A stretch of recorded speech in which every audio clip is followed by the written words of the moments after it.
วัสดีครับวันนี้อยู่กับนายวีดัมซิ่งครับผมวันนี้เรามาดูไทยพัฒนารุ่งเรืองครับ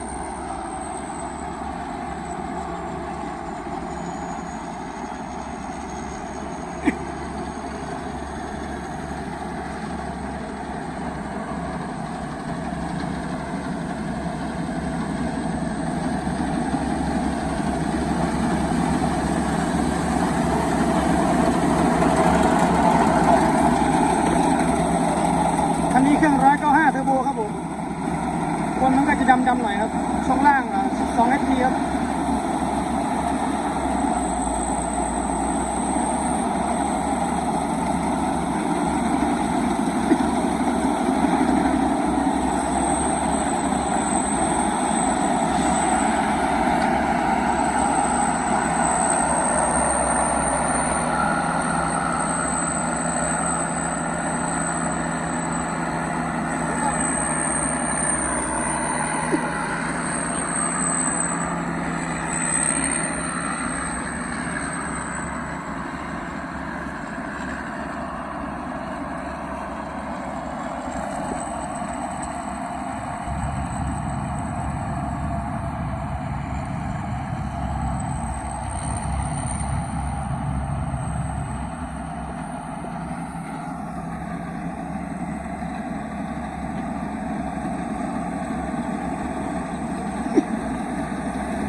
ไทยพัฒนารุ่งเรืองครับสุดจัดครับฟังบินเลยนะพี่น้อง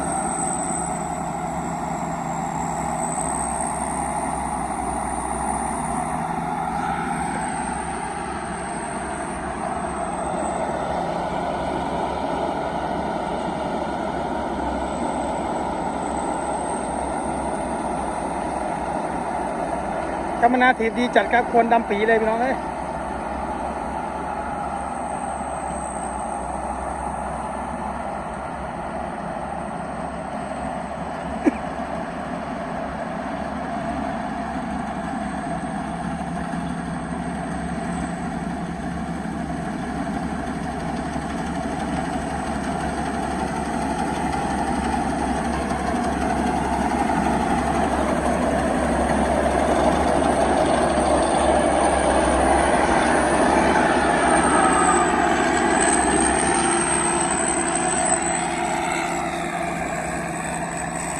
เสียงโบโหดจัดครับ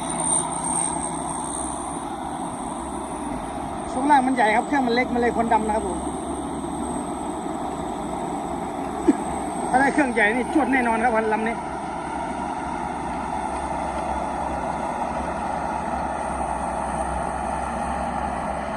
นี่นะเครื่องเล็กยังไปขนาดนี้ถ้าเครื่องใหญ่จวดกว่านี้ครับ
เจอวิ่งใหญ่ๆวิ่ง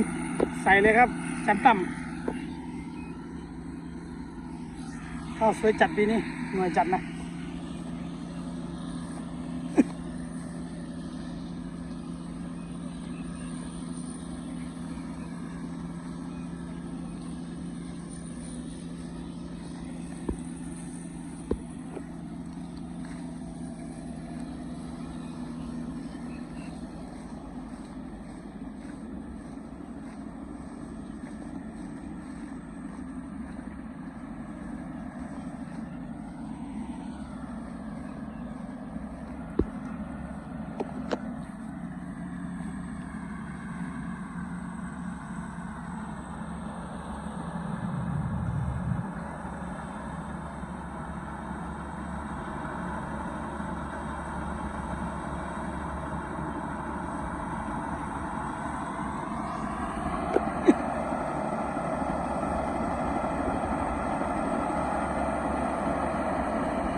ไม่ตา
คันนี้เข้าล้มก็ไปไม่ธรรมดาเหมือนกันนะครับผม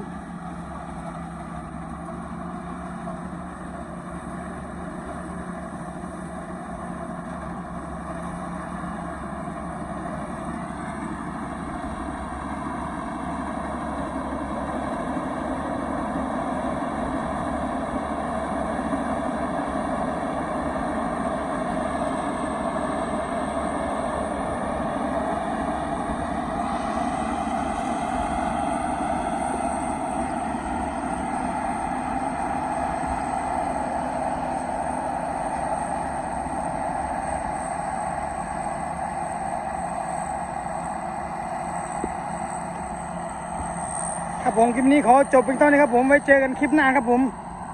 ฝากกดติดตามด้วยนะครับผมเพื่อเป็นกำลังใจให้ผมทำคลิปต่อไปนะครับจบแล้วครับผมสวัสดีครับเดี๋ยวคลิปหน้าเราถ่ายเข้าลงให้ดูครับผมสวัสดีครับผม